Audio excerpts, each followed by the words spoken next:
In the name of God, the most gracious, the most merciful. Assalamu alaikum wa rahmatullahi wa barakatuhu.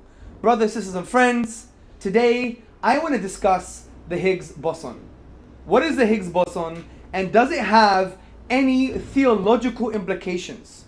We've been seeing currently on the internet, the internet warriors, the atheists saying, look, we don't need God as an explanation anymore.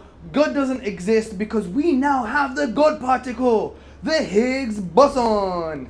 But there's a huge problem here. If we really understand the science, we really understand what is going on here, we will see what is the fuss about. The Higgs boson doesn't affirm or deny the existence of God. It's irrelevant to the discussion. So on Twitter, on Facebook, on social media, on YouTube, on the forums, all these atheists clutching at intellectual straws, well, that's what it is. They're just clutching at intellectual straws. So, what is the Higgs boson?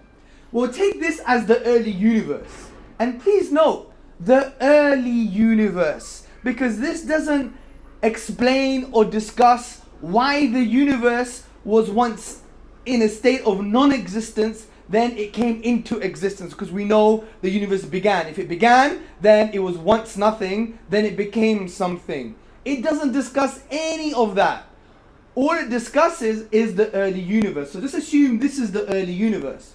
And within the early universe, you have particles, okay? And these particles have no mass, zero mass. And they're traveling at the speed of light.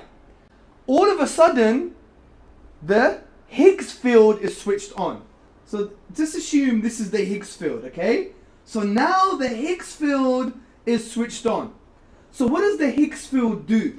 Well, the Higgs field is essentially responsible for dragging these particles down, essentially giving them mass. But there is an exception, which we call the photon. The photon still has no mass and travels at the speed of light. It has no mass and travels at the speed of light. So say these are some of the exceptions which we now call photons, okay? Now, where does the Higgs boson come into play? Well, the Higgs boson is the particle that makes up the Higgs field. So here it is. It's like the building blocks of the Higgs field.